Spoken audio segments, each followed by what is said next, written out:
Welcome everyone to our recording of the Men and Mental Health session of Wellness Wednesday. I'm Will Lummis, and I'm an addictions prevention consultant with the Western Zone in Newfoundland Health Services based out of Corner Brook. And today I'm going to be talking about men's mental health and exploring the experiences of men's mental health and ways to improve coping and wellness, both for men and those who have men in their lives that they care about and would like to help support.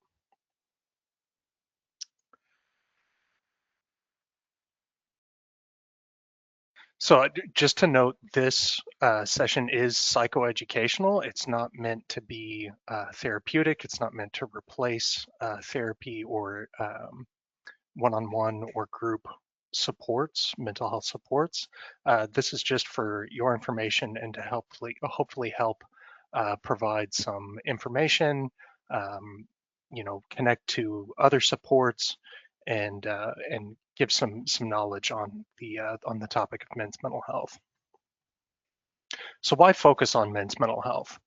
So we know that it's a prominent social, political, and public health concern. It affects everyone because we all have men in our lives.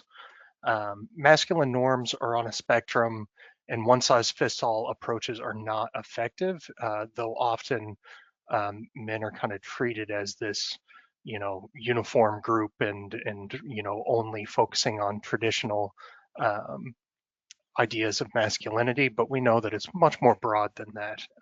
And so we really need to increase focus on the topic. Um, Men's high-risk substance use and violence is linked to poor mental health, has a substantial public cost. It has a substantial impact on families, communities, on everyone. When men aren't doing well, it affects not just that person, but it affects everyone around them. Historically, men's mental health has been ignored due to a lot of stigma, kind of the idea of you know just suck it up, and that men don't need help, but we know that's not true. For example, suicide is among the top three sources of men's mortality for men between the age of 15 to 44 years of age, and men die by suicide at a rate 4 times that of women. Mental illness is less prevalent among men, and there's a few reasons for that. It may be less diagnosed in men, but they are less likely to seek help, and they are more likely to die by suicide than women. Again, 4 times more likely. And just to note, also, the rates are even higher for non-binary and genderqueer folks. So I want to acknowledge that. Um, there's a lot of reasons that we need to focus on this because there's a lot of myths. That whole real men don't cry. Men are supposed to just solve their own problems, and then it ignores that men have the same problems as the rest of us. Men have insecurities. Men do cry. Men do feel sadness. Men self-harm.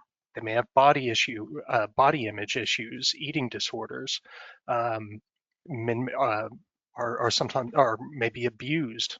Men feel things, and we need love and care, and we deserve support. And I think focusing on men's mental health, the reason that we kind of separate it, the same reason that we often separate, you know, mental health for other groups is that mental health looks a little bit different for men. Men face more stigma in discussing mental health. They face more stigma in seeking help. We've been socialized to be less open about our feelings or to talk about personal struggles. Symptoms of mental illness, they tend to present differently in men, not always, but and I'll get into that later in the presentation, but we do know that sometimes it looks different. Traditional masculine norms narrowly define manliness, and I alluded to this earlier. It ignores that masculinity is a very broad spectrum, and it can't be defined simply with, you know, in very simple terms, or in, men are only like this and only this works. It is a diverse population like any other. Some things I know I heard growing up and definitely affected the way that I still deal with things. Man up, boys don't cry, sort it out yourself, deal with it yourself. You're being too sensitive. Um, you're behaving like a girl. A lot of times, problems are feminized for men, as though it's in which that has other issues with it, and misogyny. Um, be a man about it. Um, and just kind of this attitude of things will just pass, and really kind of minimizing the effect of things like grief, loss, um, poor mental health, adversity, trauma, minimizing all that on men, and just kind of saying, oh, just forget about it. It'll go away on its own. I'm going to share a video here on what is mental health, because I'm going to talk a bit about the difference between mental health and mental illness, and what those things mean.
We all have mental health. It is just as important as physical health. It is not only about mental illness or mental disorders.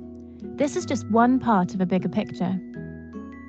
It's best to think about mental health as being on a continuum, rather than people being either mentally ill or mentally well. We are all on the continuum, and we move up and down according to factors such as our genetic makeup and upbringing, our life circumstances, and the stresses we are under. At one end of the continuum, we have mental disorders, like depression or anxiety. And at the other end, we have states of positive mental health, when we're thriving, content, and fulfilled. The aim of mental health interventions is to move people up the continuum, so that they're able to reach their full potential and live satisfying lives. The World Health Organization describes mental health as a state of well-being in which every individual realizes his or her own potential, can cope with the normal stresses of life, can work productively and fruitfully, and is able to make a contribution to his or her community. Being mentally healthy means being resilient and able to cope with difficult times, feeling in control, being confident, feeling good about yourself, managing and expressing your emotions, building and maintaining good relationships. We all experience periods when we feel stressed, worried, anxious, sad, afraid, or angry. These are all normal emotions. However, when these emotions become severe enough that it interferes with the person's ability to function daily, and these feelings become persistent over time, then it can develop into a mental health problem. There are many different types of mental disorders. When left untreated, mental disorders can be chronic and long-lasting, and are associated with increased disability. They significantly have an impact on daily functioning and frequently interfere with family, social, and work responsibilities. Fortunately, there are effective treatments and evidence-based interventions available that aim to help individuals understand and cope with symptoms of mental illness. However, very few people with mental disorders access existing treatment services. This may be due to barriers such as the stigma attached to seeking help, the lack of understanding of mental health problems, uncertainty of how to get help, or the fear of disclosing mental health problems. Research shows that stigma remains one of the biggest factors preventing people from seeking help early for their mental health problems and getting the appropriate support they need.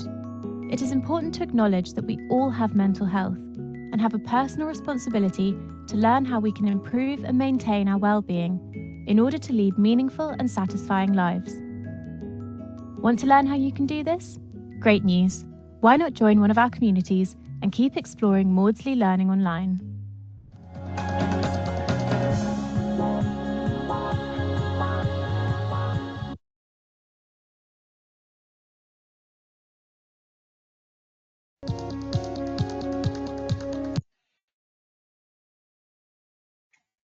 So just to expand a bit on that video, when we talk about mental health, we are talking about a state of mental well-being and our ability to cope with stresses of life, able to kind of actualize our abilities to fulfill goals, to learn well, to work well, and being able to contribute to our community. Basically, being able to function at or near our best, or able to meet our own expectations.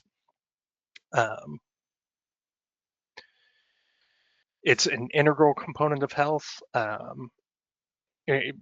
Integral component of health and well-being, and it underpins our individual and collective abilities to make decisions, build relationships, and shape the world we live in. And when you think about, when your mental health is not doing well, you may feel like you can't make a decision. You may feel stuck. You may, feel either distant from your relationships, or feel the need to retreat from relationships, and that's kind of how you can gauge your mental health. It includes it's not just kind of mental in terms of psychological, but it is also our emotional and social well-being. In addition to that psychological well-being, it affects how we think, it affects how we feel, it affects how we act, it affects how we react to things, how we kind of respond to what's going on in our world. It helps determine how we handle stress. It determines how we relate to others, and it relates how we make choices, or our ability to make choices. It's important at every stage of life, from childhood to adolescence on through adulthood into late adulthood. It's really our ability to function in the world and respond to the world around us. When I talk about mental illnesses, it's a bit different. So mental illnesses are characterized by patterns in thinking, and very specific patterns in our thinking or mood or behavior. And we're talking about things that cause significant distress, and kind of repeated significant distress, or long running significant distress and impaired functioning. So you're both feeling distress from the situation. You're feeling, a certain way about kind of these patterns, and it's also affecting your ability to kind of move about the world and be able to interact with the world. There's several different types of mental illnesses. There's mood disorders such as depression, bipolar disorder. There's several different anxiety disorders, like kind of general anxiety or social anxiety disorders. Schizophrenia and other psychotic disorders, things that affect our kind of perception of the world. Eating disorders, addictions, and many more. But again, these are like very specific patterns and meet very specific criteria. And just to say, mental illness and mental health, you can kind of focus on both at the same time, and having impairment in one doesn't necessarily mean impairment in the other, and I'll talk about that a bit more. So mental health and physical health, they're very much linked. And if you've experienced like significant anxiety, you probably felt this. You may have, along with the anxiety, have headaches, stomach pain or indigestion, So you can tell that it's just completely linked together. So poor mental health can lead to manifestations of physical ailments, kind of even beyond just things in the moment, but kind of chronic cardiovascular disease, chronic pain, respiratory illnesses, um, and many others. Poor physical health and chronic pain can also lead to worsening mental health, as you might imagine. It could lead to more anxiety. It could lead to depression. They kind of push and pull on each other. Um, Here's some habits for mentally healthy men, things that you can do to improve your mental health or maintain your mental health, and then also kind of thinking about um, outcomes men may experience as well as possibly mental illnesses. So I'll start over on the right of during a man's lifetime, 1 in 2 will have a mental health disorder, so mental illness. So that's 50% of us are at some point in our life are going to experience mental illness. 1 in 3 will experience substance use disorder. So that's 33% of us. And 1 in 5 will have an anxiety disorder, and 1 in 8 men will have a mood disorder at some point in their life. For myself, I've hit all 4 so far in my lifetime. So I'm among those that's been affected by this, but I would describe myself as having good mental health right now, although I've experienced and still have mental illness. So some habits for healthy men. Um, Taking care of our bodies, eating well, exercise, reducing alcohol, and with that exercising within kind of your capability at the time, kind of pushing yourself beyond what your body's ready for can actually decrease your physical health. So taking care to do things in a moderate fashion. Healthy lifestyle, and part of that is taking care of relationships, making sure we're maintaining relationships, reaching out, in both our work life and our social life. We the stress of poor relationships in the workplace can make work a place you dread, and our poor quality of social relationships can leave us feeling isolated and without an outlet.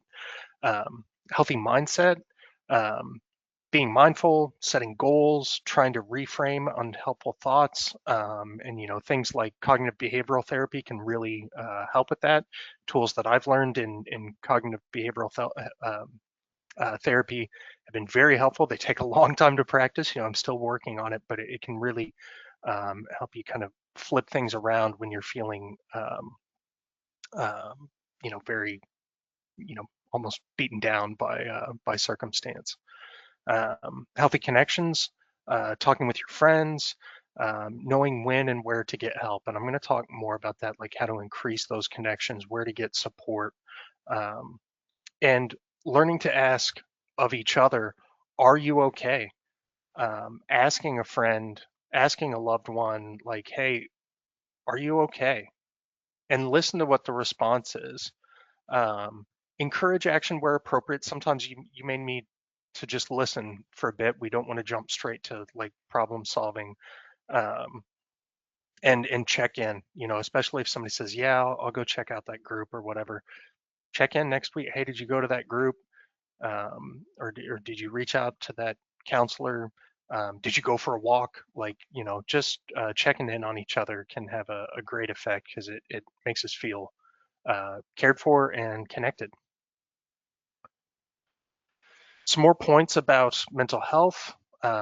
This is kind of all people, not just men. 1 in 5 will experience a mental illness in their lifetimes. 20% of folks will experience mental illness in their lifetime. And while not everyone will have a mental illness, we all have mental health. Mental health can be improved and changed just as we can engage in practices that improve our physical health. Even if we have mental illness, we can still have good mental health, and I'll kind of show a visual representation of that.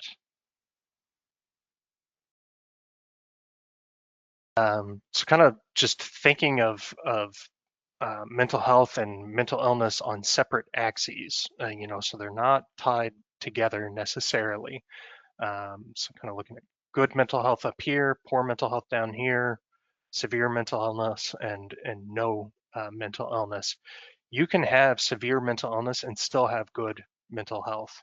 I have a substance use disorder or alcohol use disorder in remission, but I'm doing well. I feel great right now. So even though I have a severe um, mental illness, I still feel mentally well. I feel like I'm socially connected. I feel like I'm able to take on challenges. I feel like I'm able to accomplish goals. At the same time, you can have no mental illness at all. Like you don't kind of meet those patterns of that would you know mean that you are experiencing a mental illness, but maybe you're not socially connected. Like you're feeling very isolated. You're feeling kind of stuck or anxious. That can be signs of poor mental health. So even though you don't have a mental illness, you may be really needing some help and support because your mental health is really not in a good place.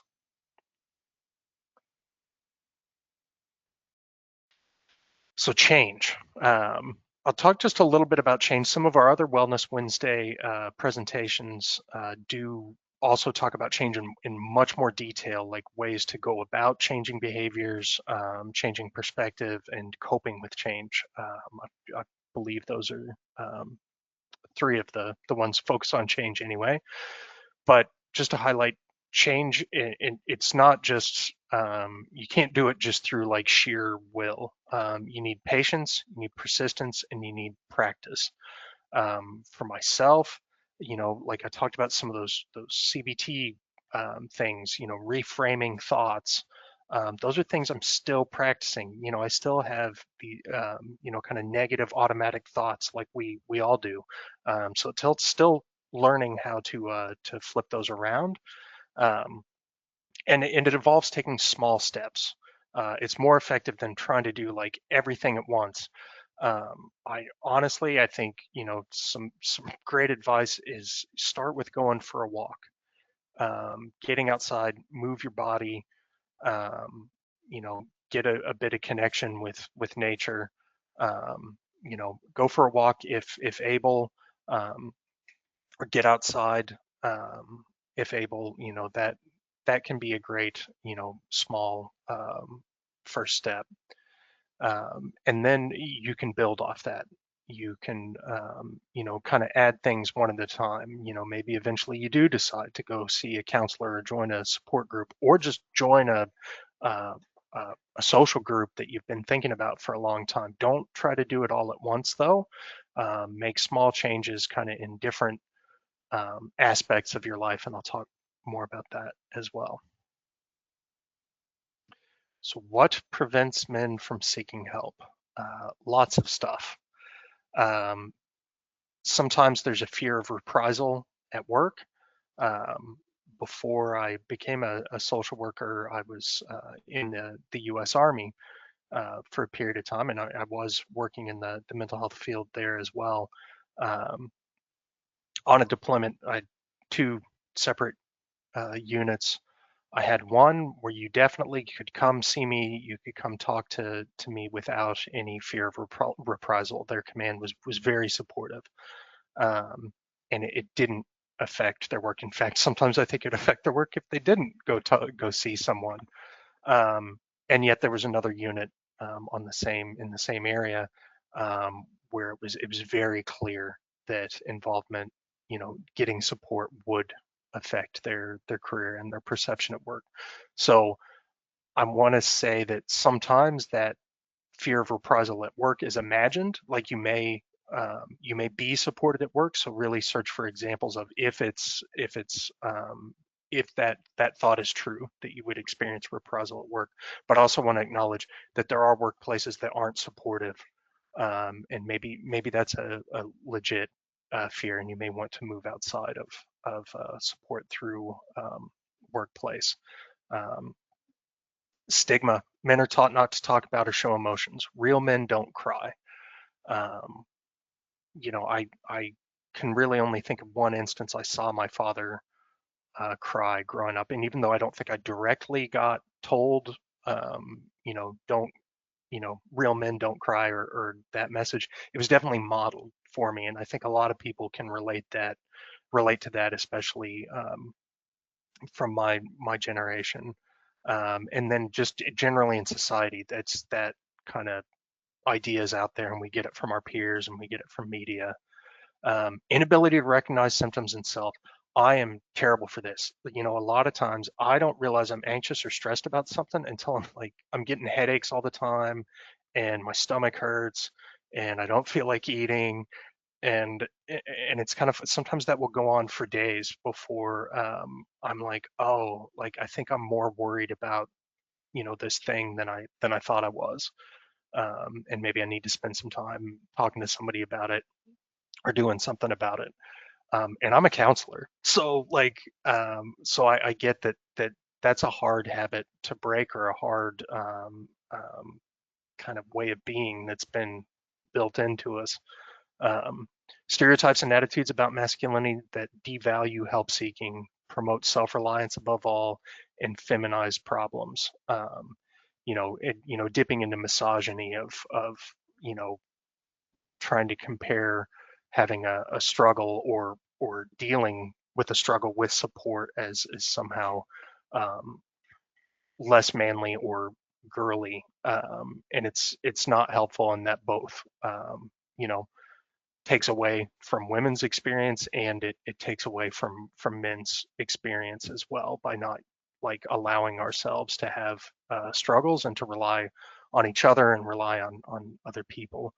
But that very much, that attitude still very much exists in society. I think it's getting better, but it's still an idea, and I still struggle with trying to be too self-reliant as well. The other thing is, helpers may have internalized the same toxic definitions and expectations of masculinity. So sometimes the loved ones in our life are expecting, the same thing of, men don't cry, and um, uh, you know, expecting self-reliance, or like, why don't you deal with this yourself, and not being a good helper. Um, so sometimes there's some work that we all need to do to get rid of some of that stigma and stereotype. Some risk factors for poor mental health, or developing mental illness or substance use issues: loneliness, grief, and loss are things that can really make us vulnerable to that. Social isolation, not having good quality social connections. Family conflict and divorce is a huge one, because that oftentimes takes away our support system. Low self-esteem or self-worth, and kind of all of this can feed into that self-esteem, feeling like a failure. And when we've gotten these messages of, we need to be self-reliant, we need to take care of everything on our own, um, it can hit harder when we're experiencing struggles, because we can kind of feel like it's a failure instead of a circumstance that we're a bad hand we're being dealt. Exposure to war, trauma, disaster, all of these things. We've recently had wildfires, hurricanes in Newfoundland and Labrador that have resulted in a lot of loss, of trauma, and I think many people are possibly more affected by that than they realize. Illness and poor physical health, as well as just aging, and having to cope with kind of new realities of physical limitations, can be a struggle to maintain to maintain good mental health through that as well. Risk factors in workplace: workload, both under and overload. So either having so much thrown at you that you are just burning out, but also underworkload, feeling like what you're doing doesn't matter or that you're wasting time. Both of those can affect how you view yourself. Um, and that goes along with kind of meaningfulness of work. Erratic work hours, when our sleep gets screwed up, it causes all kinds of problems. Our bodies and brains do not like that, and that's something that unfortunately is still the nature of many jobs and may require more kind of attention to make up for that in other ways in our life. There's environmental hazards, noise, air quality, toxin exposure, injuries, which can then affect, your ability to work. Role conflict and role ambiguity. Having a high level of responsibility, feeling, and then you're feeling responsible for, outcomes outside your control. As well as harassment, violence, and just general job security, job satisfaction. Not knowing if you have a job next week has a huge impact on you, especially within a family system.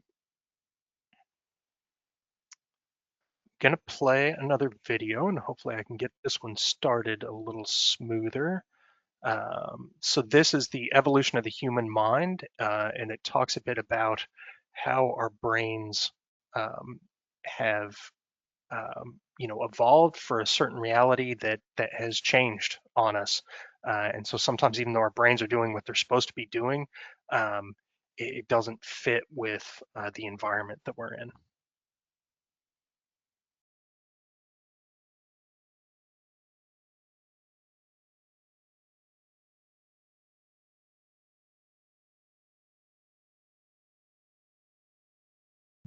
The human mind has evolved to think in such a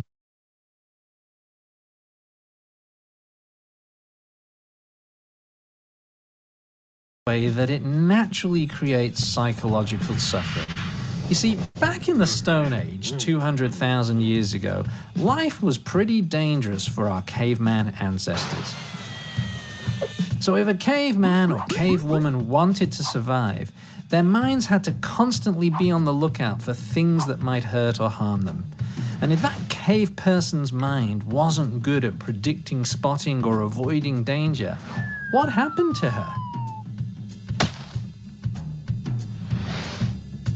The default setting of the caveman mind was safety first. And we in the modern world have inherited this. Our modern minds are constantly warning us of things that might hurt or harm us. The caveman mind says, watch out, there might be a bear in that cave. You could get eaten. Watch out, that shadow on the horizon might be an enemy from another clan. You could get speared. Our modern mind then does worrying, predicting the worst, avoiding anything that scares you, anxiety in all of its different forms. Back in caveman days, you survive an encounter with a bear or a wolf, then it's useful to replay it. It's useful for your mind to go over the events and remember what you did to survive so that you're better prepared for next time. But in our modern world, we go over and over painful memories, dwelling on them, reliving them, even when there's nothing useful to learn or the lesson has been well and truly learned a long time ago. In the Stone Age era, as a caveman or cavewoman, you have to fit in with the group. If you are alone, you will soon die. So your mind compares you to others in the group. Am I fitting in? Am I contributing enough? Am I following the rules? Am I doing anything that might get me thrown out? Now, in modern life, we're always comparing ourselves to others. But the problem is we're no longer in a small group. Our groups are enormous today, and we carry with us devices that constantly feed us images and stories of people all over the planet. This constant comparison ramps up our fear of being judged or rejected or not fitting in or just not being good enough. The caveman mind tells you you need more food, you need more water, better weapons, better shelter. The cave people who thought this way lived longer and had more offspring. Unfortunately, in the modern world, this manifests as greed, dissatisfaction, craving, wanting. It's never enough. I need more, more, more. And if all of that wasn't bad enough, these Stone Age thought patterns are intensified by the sheer pace and complexity of modern life. Our frantic existence, rushing from task to task, that never-ending to-do list. So, when your mind starts doing this unhelpful stuff, as all minds do, remember, it's not defective or abnormal, and it's not deliberately trying to make your life difficult. It's simply doing the job it has evolved to do, trying to keep you safe and save you from pain.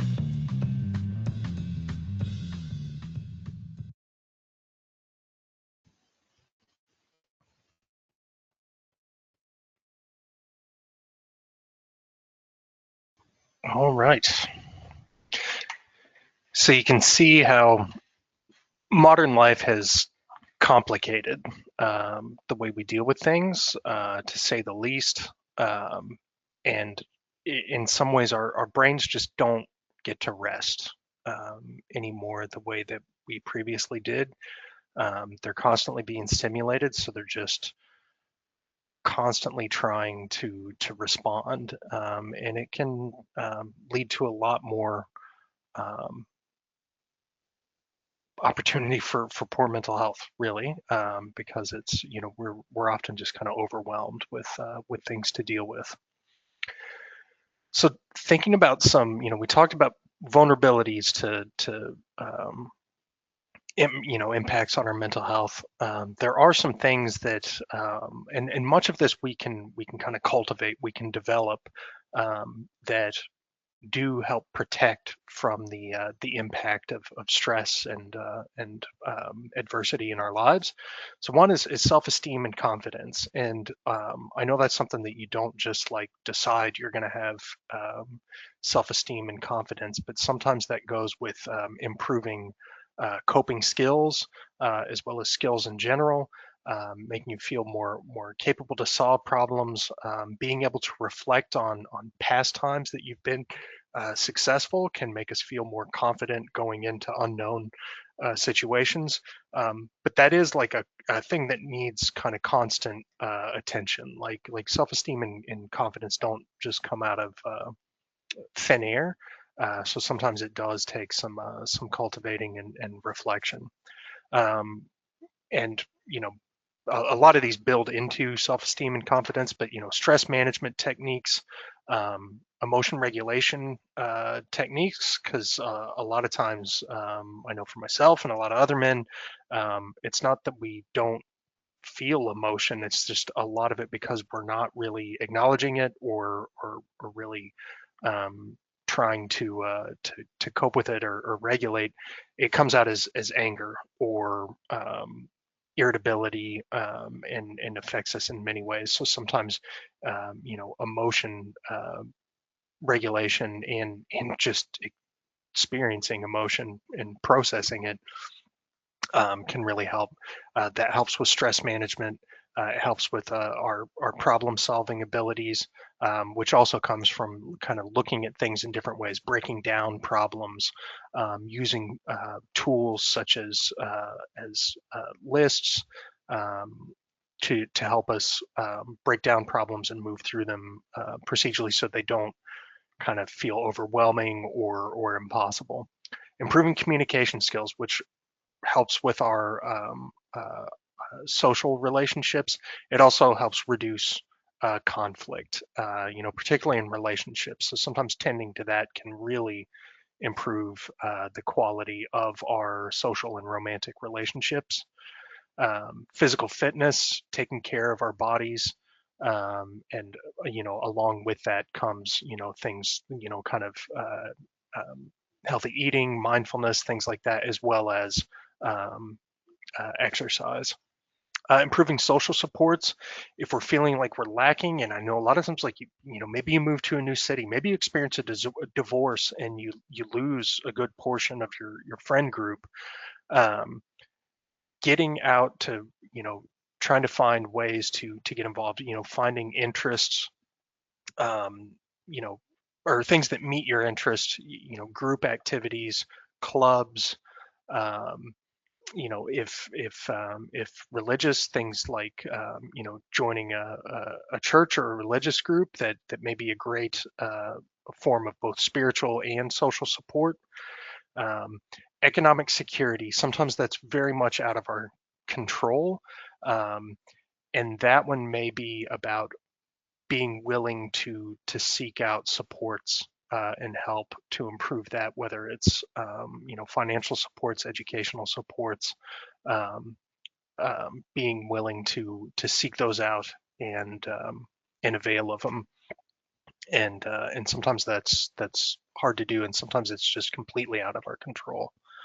Um, Equality of access to services, you know, being able, and that's something more on kind of the systems level, making more um, programming geared towards men, making more social events available, making more therapeutic and group therapy sessions more appealing and more accessible to men, are things that can help protect us all and improve our mental health. So at the beginning, I talked about how sometimes mental health presents in mental illness presents different in men. So some traditional symptoms of depression, and I'm not necessarily talking about the diagnosis of depression, but kind of depressed mood. Um, you know, the traditional way we look at it is it's sadness, disengagement, blaming yourself or guilt, feeling tired, struggling with concentration and energy, feeling hopeless, helpless, and having suicidal thoughts.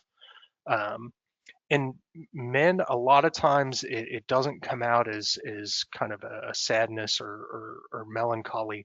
A lot of times it's acting out, and it can aggression actually increases because I think because we're physically uncomfortable, because a lot of times as men we feel it's the physical symptoms instead of um, you know actually feeling it.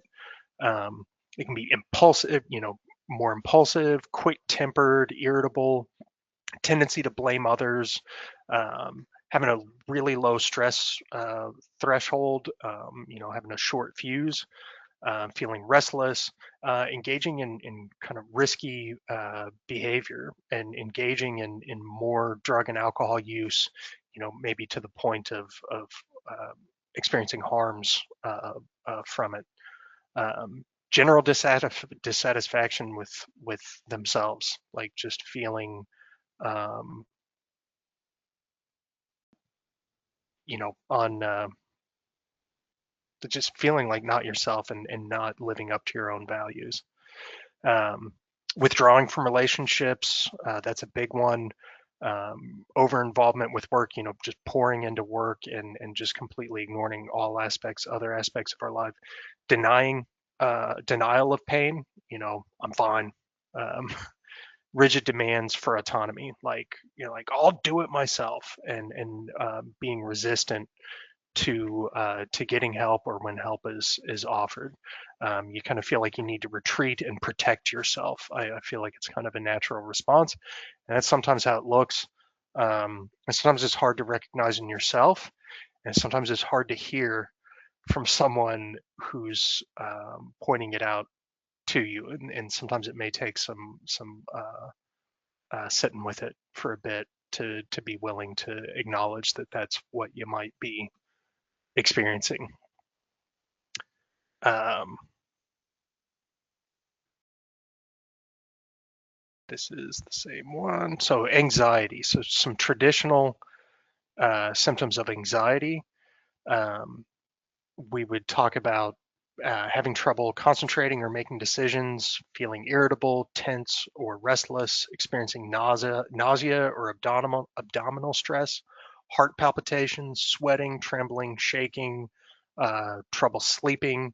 Um, I think a lot of men do experience these traditional symptoms of anxiety, but they are more likely to report the physical symptoms, such as headache, loss of appetite, abdominal distress, body aches, fatigue. Um, and we may kind of tend to express it as a feeling of loss of control or being a failure. And sometimes it's kind of like this lifelong feeling of just unease, is the way we'll experience it and the way we'll describe it. And very often, I know for myself, alcohol and was what I used to control anxiety. Ultimately, it made it worse. Um, but that was, I dove deeper and deeper into alcohol to kind of cope with all this other stuff that I just didn't know what to do with, because it was just this underlying feeling in my life and I wanted it to go away. Um, just to touch on the mental health continuum again, here's a kind of a nice way to think about it, color coded. And I think sometimes I believe this actually comes from Department of National Defense. So kind of thinking about like, where's your mental health? I'm green, I'm yellow, I'm orange, I'm red. So kind of healthy, reacting, which is kind of normal, reacting to you're under stress, so your mental health is affected, but like you're coping with it. Injured is when we start getting into poor mental health. Kind of our ability to cope is getting overwhelmed, and then ill when we're um, really in a bad place with our mental health, and possibly mental illness, maybe engaging in kind of very high risk substance use or gambling, not able to kind of keep up with our daily um, responsibilities, be that to the family, to work, whatever. Very angry, maybe outbursts, maybe even getting in trouble for that, whether it's at work or legally or in your relationships. So this can kind of go on a continuum. And I think, kind of the more things we do to take care of our mental health, it helps us to stay in the green and yellow category. When we're experiencing hardship, not always, but we're more likely um, to be able to recognize that, first of all, that we're starting to, like, my energy's way down, I'm starting to feel tense, I'm having trouble sleeping, like I'm really bothered by this, maybe I need to reach out for some support, or maybe I need to change what I'm doing. I think that is more likely to help us move in a positive direction with our mental health, and instead of over into illness. Talking about addiction, there's 4 C's of addiction is a helpful way to think about it. And I will say, not all harmful substance use is addiction, but it can definitely lead to addiction. Um, it's not so much how much or how often you use a substance, but what are the consequences of it. So when we start thinking about when substance use has kind of moved into the territory of addiction, you'll see compulsion. So this irresistible urge or uncontrollable desire to use the substance. Um, spend excessive time trying to get it, or just being, you can't really concentrate on work because you're thinking about when you get off work and able to go to the liquor store to start drinking. So that's kind of the psychological component. There's craving. It mimics kind of physical needs, and it's perceived as vital. The craving for substances, when we move into addiction, it's actually much stronger. I believe about 10 times stronger, as they've been able to measure it as best as they can, as thirst or hunger. So your brain actually wants it more than it wants food and water. So that gives you an idea of like the kind of the reach into our brain and behavior that addiction has. And we become anxious and agitated, unable to think when not satisfied, and the brain's conditioned to expect that chemical reaction, and greatly increases the likelihood that someone's going to continue in that behavior. Once you've formed a dependency on a substance, and have and then also have those consequences that kind of define it as addiction. If you think about it, addiction lives in our midbrain. So our thinking brain is kind of on the outside, and down in the middle is our midbrain. That's where addiction lives. That part of our brain does not have language or logic. You can't talk to it. You can't reason with it. It just wants.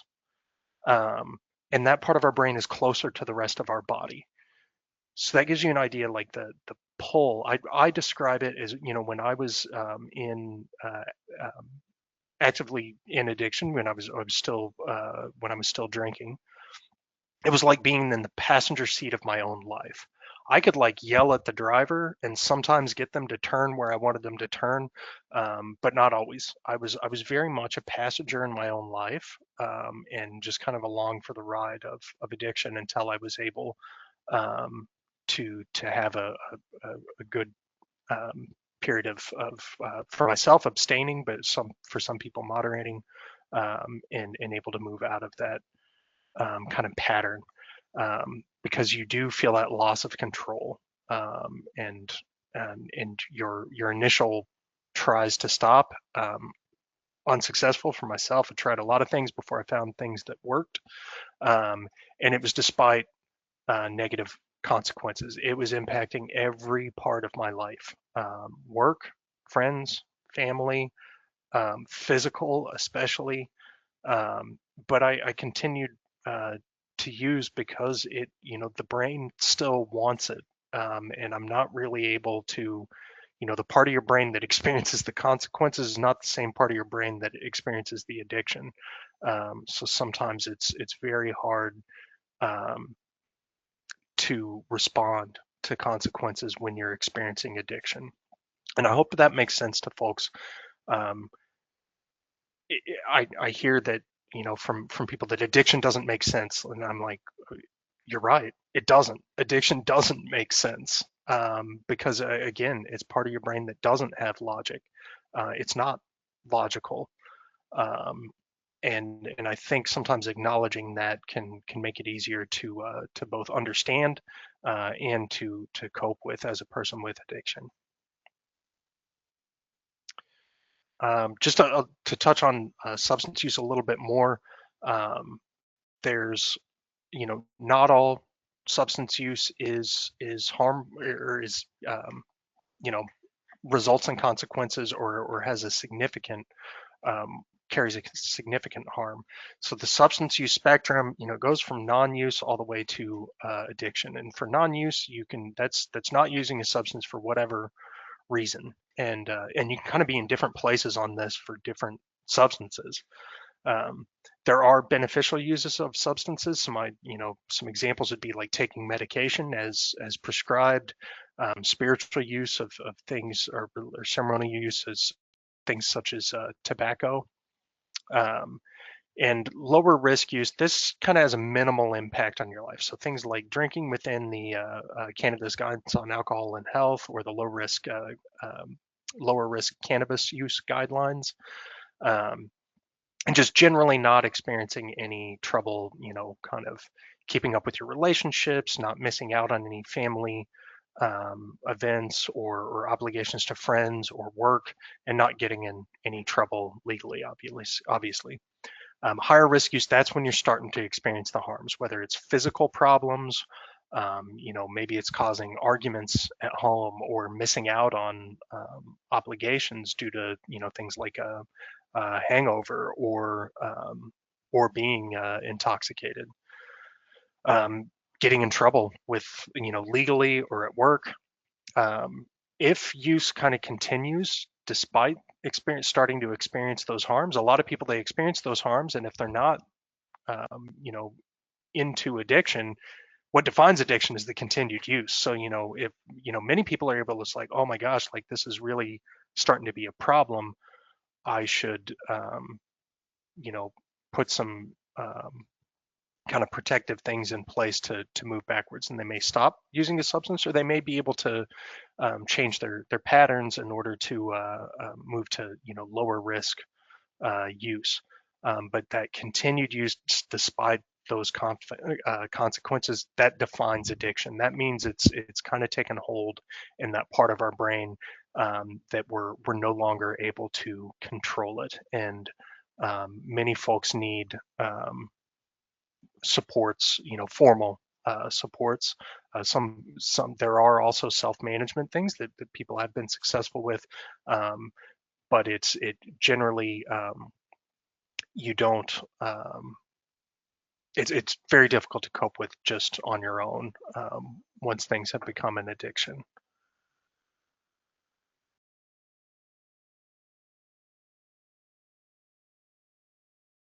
And I've got another video, and this is myths of happiness. Talking about kind of the idea of being happy all of the time is just not realistic, and maybe we need to kind of reframe how we think about happiness.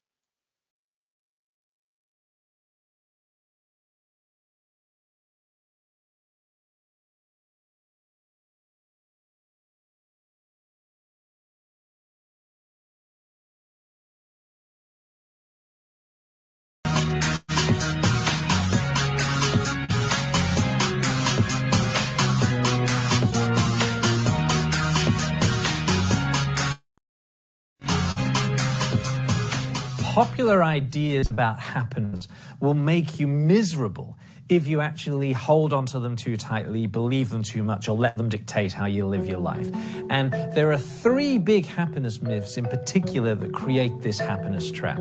The first is the idea that happiness is the natural state for human beings. If you give human beings food, water, shelter, and loving relationships, they're just gonna naturally be happy.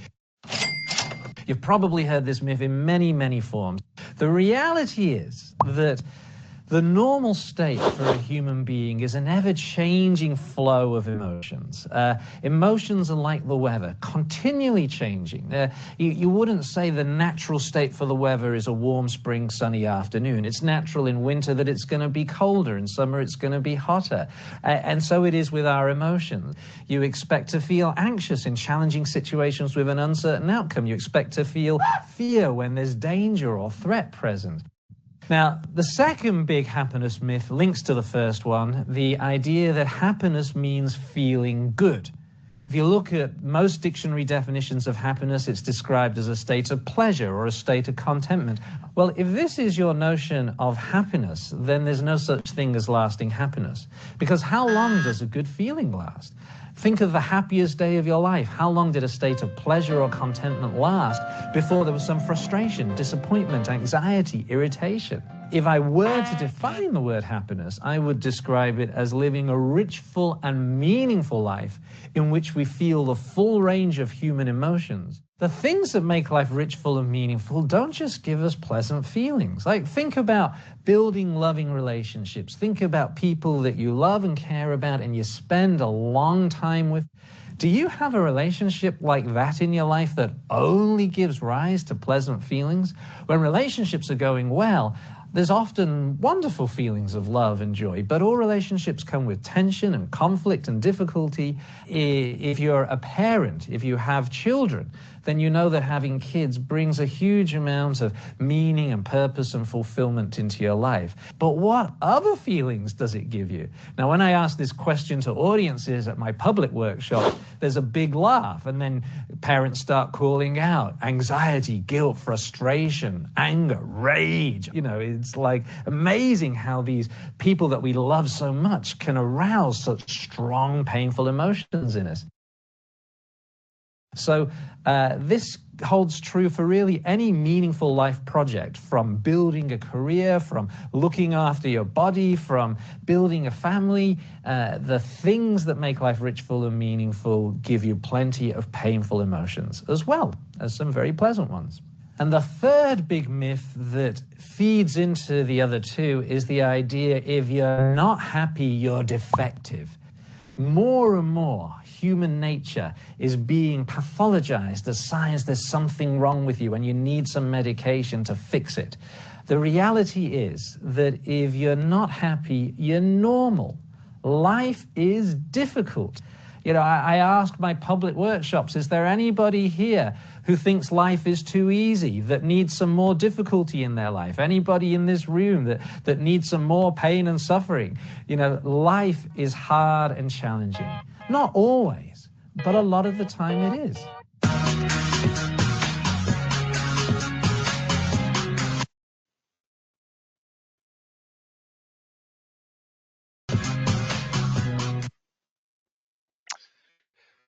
I really like the way that's framed.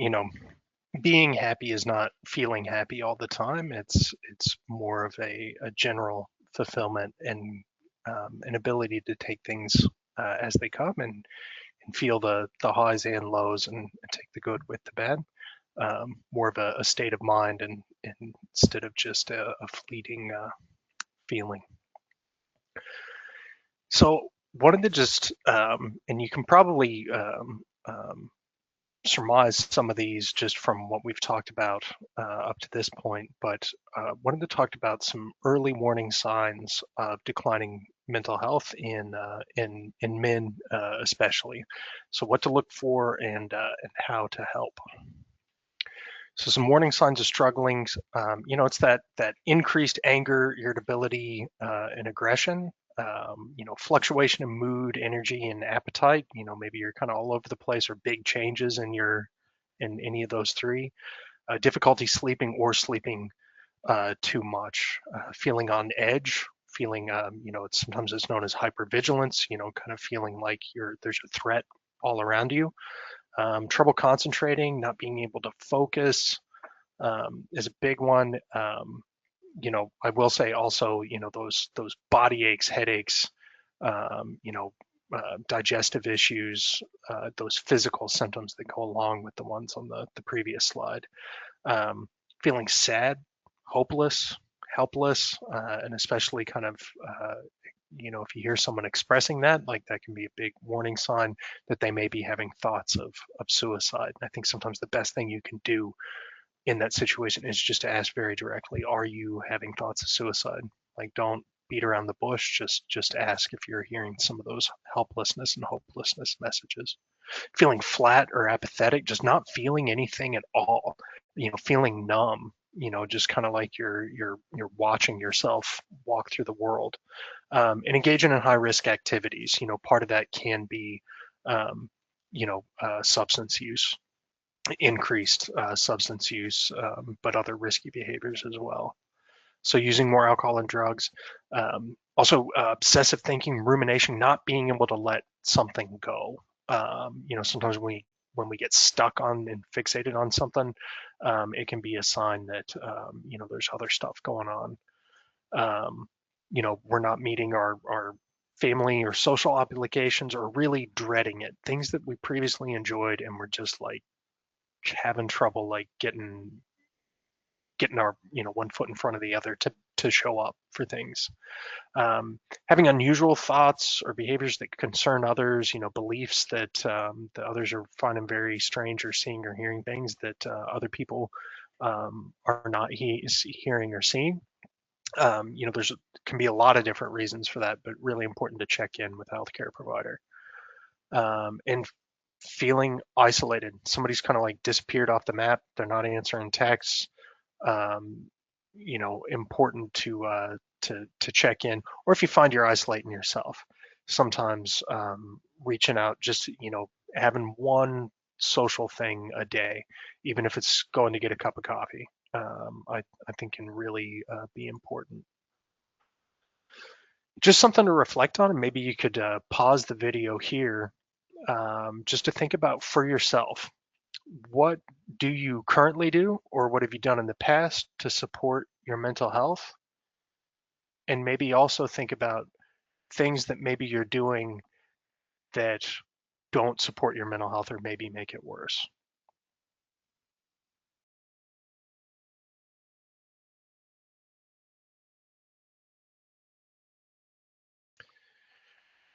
So moving on to what can I do? And I'll talk about both what you can do as the guy experiencing these things, and where you can look to, or some tips to take care of yourself, as well as how we can take care of each other. Both us as men checking in on our friends, or family members checking, or friends checking in on us. When I talk about self-care, I think self-care just gets thrown around as this like very general term. It's like, oh, just do some self-care. Well, like, what is self-care? I'm really talking about taking care of these 5 realms of yourself that are really important to tend to. And I think sometimes we neglect, different parts. And here's some ideas of things you can do to tend to those. So we do have our physical selves. Sleep, exercise, and eating. Like, honestly, that is the best thing you can do to take care of your physical wellness. For our emotional wellness, sometimes just taking time to pause, just to notice things around you. Time in nature can be great for that, if it's your thing. I know some people may not be. Practicing that positive self-talk, learning how to reframe things, and turn things on their head when we're getting a feeling, negative emotional attachment, especially things that we're telling ourselves. Sometimes a bit of self-talk and reframing can be helpful, and finding joy in small things. Finding things that make you laugh, things that bring you joy. Social, just call, text with friends and family. Sometimes just reaching out once a day. Practice healthy social media habits. I think sometimes we can get sucked into it both, and there's problems both just with the mindless scrolling, and doom scrolling. It can have a negative impact on us, but also like paying too much attention, that comparison with others, can be unhealthy for us as well. And trying to develop a strong social support group, really important. And sometimes if you're struggling to do that, try to find things that fit your interests, that are group activities that are open to newcomers. I think that, or trying something new, can be great for that. At one point a long time ago, and it was not long after a big breakup, and I was changing around in jobs, and I joined an axe throwing league when I lived in St. John's. I made so many friends so fast, um, and we were all just we all came just for something to do, and we ended up like making friends and getting involved in other activities outside of that. So sometimes just getting out there and joining some sort of group activity can lead to bigger friendships. Spiritual, spending time in nature, feeling a connection to land, and feeling connection to the place that you are. Meditation, religion as well, and joining, having that fellowship can be important as well. Also, just practicing regular acts of kindness, or getting involved in volunteer work. Sometimes that takes care of the spirit as well. Just connection with humanity in general. Psychological, trying to do creative things, trying to continuously learn, learning new skills, or maybe just learning about something that you're interested in. And also, practicing mindfulness, trying to be in the present moment, and just focusing on what's in front of you. We live in a world full of distractions, and trying to learn to tune some things out and give your brain a rest. Here's just a cool way to kind of track how you're doing in your different realms, breaking them down to, in those different realms, how is my physical well-being? Am I eating well, exercising, quality sleep? No, I guess I better give myself a 3. Mental well-being, healthy mindset and emotions. Well, you know what? I've been doing a lot of work on that positive self-talk. I'm going to give myself a 7. At the end of it, you can kind of see, when you have time for self-care, where you should be directing your energy. What part of you needs a little boost to kind of make that circle bigger. Other things you can do, just talking to someone, and that works both ways. Reaching out, just to have a conversation. if you start having thoughts of suicide, removing lethal means. Um, it's super important, and I've been there. Um, Especially if you have firearms, getting them out of the house. Ask a friend who also has a PAL um, to hold on to them. Um, or a family member. I think that can be important. And I think if you're having thoughts of suicide, really need to talk to somebody about it. It doesn't necessarily mean you need to be admitted to hospital or something, but you need somebody to help you come up with a plan to be safe, and to cope with those thoughts and find out where it's coming from, and help you to feel safe again. But that's something that you don't want to do on your own, because those thoughts can progress to actions pretty rapidly. Join groups, both social and therapeutic. If you look on Bridge the Gap on the groups page, there are lots of opportunities for both, informational or psychoeducational, groups like this where you can learn things. Also therapeutic groups where you can help to support each other, around a specific issue. Get outside, if possible. I know sometimes in Newfoundland that's hard to do, but when you do have those opportunities, take the opportunity to get outside and get connected to nature. Um, things that others can do, and this is both things we can do, as men for other men, and then anyone else in a man's life, ways that you can help support them. Normalizing conversation by sharing your own experience, I think that's really important to do as men. If we're comfortable sharing that, that we have struggled with something and what helped us, that can be so important. When I was on a deployment overseas in a combat zone.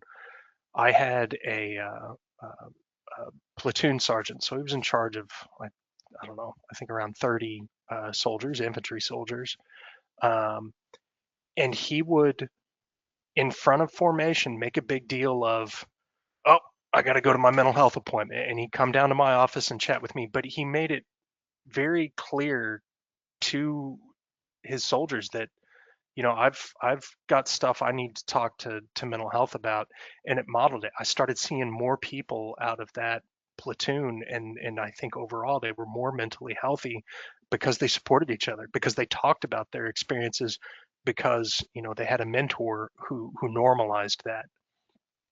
When someone does share, encourage them to share. You know, don't dismiss things, or I think sometimes when somebody shares something hard with us and we don't know what to say, we kind of avoid the situation because we don't know what to say. You don't have to say anything. you know Maybe saying, it's like, man, that sucks. Like, do you want to just hang out? It's, you don't have to have, you don't need to fix it. You just need to be there, and acknowledge that somebody's going through something. Be that safe place for somebody to share. Don't tell other people unless it's absolutely vital, like for somebody's safety. But be that safe place that they know that they can talk to you and trust you. Um, be on the lookout for change in behavior or attitude, and check in directly. Um, are you okay? Are you having thought? If you suspect somebody has thoughts of suicide, you need to ask, are you thinking about suicide? I know that seems like a really awkward question to ask, but it's so important. Um, Acknowledge, somebody's in a difficult situation, um, and ask twice. If you ask somebody, like, you doing okay? Oh yeah, I'm fine. And you talk a little bit more, and you really get the sense they're not okay. Ask again, hey, but really though, are you doing okay? A lot of times it's that second time somebody asks, and that's when the wall comes down. It's like, you know what? And it all comes out. So yeah, and help raise awareness on men and mental health, attending things like this, recommending it to friends. If you find something that works for you, spread that around to your friends and family. Listen reflexively, be available. If you can't be available, give a time that you can and stick to it. It's like, hey, I can't talk to you right now, but I get off work at 6. Do you want to go grab a coffee? That's huge.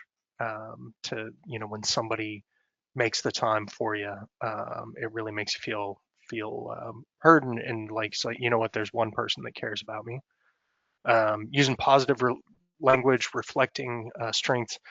Don't offer solutions unless asked. Ask permission. There's times where I just need to rant and I'm talking to a friend and they're going through, it's like, well, did you try this? And you should really talk to so and so. It's like, would you just shut up and let me talk? So asking permission, validate someone, acknowledge like you're going through something tough, and then, you know, maybe after a bit, just be like, hey, can I talk to you about something that worked for me? Or, um, that goes a long way. It lets people kind of, get things out, and you're still able to offer that advice, but in its own time. Let someone have their time to tell their story. Ask what you can do. What do you need from me? There's some of my friends, and we say it back and forth, and we all work in mental health, and saying, do you need therapy, Will, or do you need hype man, Will? It's like, what do you need from me right now? Do you need somebody just to tell you like you're not wrong and you should feel this way, or do you want me to help you like work through it? And you get varied response. And for myself, sometimes I need help processing something, and sometimes I just need to vent about it for a minute. Don't blame or judge. Gently guide to supports. Again, asking permission, and ask twice. But maybe not in the same setting. If somebody's resistant, maybe tell them, well, I'm probably going to ask you about it again, and follow up. Be optimistic and encouraging, not dismissive. None of the "it's not that bad," not "at least it's not." That's like the worst one. Well, at least at least it wasn't this, and like, well, how do you know that that isn't any worse? And ask directly about suicidal thoughts if you suspect they may be having them. I'll talk about a few resources. This is not an exhaustive list. It's just a few that we've picked out.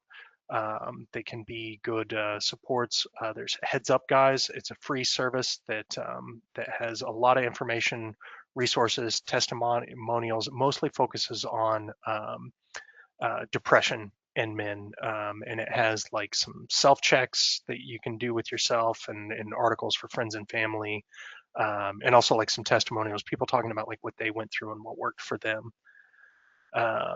Men's Sheds Canada, we have Bill Jeffrey is the Men's Sheds Canada coordinator with Seniors NL here in Newfoundland and Labrador. If you go to mensshedscanada.ca/NL, you can learn more about it. Really cool program for kind of grassroots, getting guys together around a project often, so some way of connecting with the community, whether it's building something, might be around a particular interest like music, just an opportunity to get together. And the idea is of mental health by stealth. So you end up supporting each other's mental health just by forming a community. There is funding available to help get these sheds started up, and it doesn't have to be in a literal shed, kind of any gathering place. You just need a gathering place, and you can get a bit of funding from Men's Sheds Canada to help support your group and get some activities going, for like a regular meeting place for folks to be able to get together and support each other. Canadian Men's Foundation has the MindFit cool toolkit with some self-assessments that can help identify signs of mental health struggles. And there's also a men's health check that also goes through physical health, help you kind of evaluate, like, am I keeping up with my physical health and my mental health? Are there things that I could be doing to improve that? There's a podcast from the Men's Health Foundation, the Don't Change Much podcast, and it's monthly conversations with influential Canadians, some athletes, and about lifestyle changes and how to support your mental and physical health. The Movember Foundation is not just about prostate cancer anymore. They have dedicated resources for mental health. There's a really cool chat bot that they have that helps coach how to have difficult conversations with peers, like just how to bring up that you've noticed somebody is like not themselves, and how to do that. Also, some great information on suicide prevention, mental health, stress, anxiety, etc. But it's just you go to the Movember.com, and well, you'll see up at the top there's a men's health and mental health tab up at the top. You can also put in that whole link. That'll take you there. BuddyUp.ca, it's a men's suicide prevention campaign. This is something we do promote through NLHS as well. It is involves promotional materials, education, peer support that gets together champions to help promote suicide awareness, promote checking in on each other, and there's also a lot of activity-based challenges. And there's lots of free swag. Like they'll send you out like this whole kit of stuff that you can distribute, to friends, workplace, wherever. This is brand new. CMHA NL has the Men's Mental Health Network. They just hired a coordinator for that program, and they are seeking to empower men across Newfoundland and Labrador through mental wellness and community connection, and also some structured men's mental health education. And there'll be more to come on that, but that is their webpage where you can find out more information as it develops. I did also want to, we have lots of resources available on Bridge the Gap that you can find on the resources tab. Things like Mindwell U. There's some daily mindfulness challenges, as well as different programs and classes to support mental health. TAO resources, that's therapy assisted online. There's several different modules to support things like anxiety, depression, substance use, both self-paced and with a counselor. We have online short programs. We have, sessions such as these, the Wellness Wednesday sessions on we keep adding more and more topics. So always check back to see if there's something that appeals to you there. We have our Doorways clinic, our Counseling Now option. And we have clinics available across the province. You can call 811 to find out your nearest Doorways clinic. You can also get support through 811 in order to find out, or in order to get support and find out what resources might be available. We have anxiety and depression programs through ICANN, LifeWise peer support, and you can find the number here on Bridge the Gap, where you can talk to someone who's experienced, mental health struggles as well as,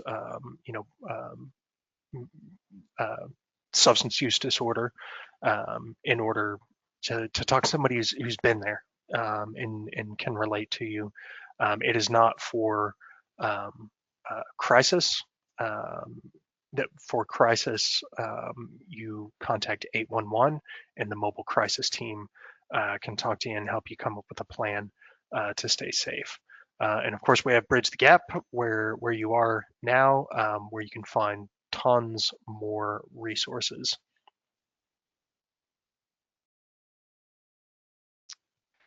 Something to leave you with, I'd like you to think about as you go away, like what's one thing you take away from what I talked about today? What do you think was the most helpful? And of that, what's one thing that you're willing to commit to trying? And I thank you very much for joining me today.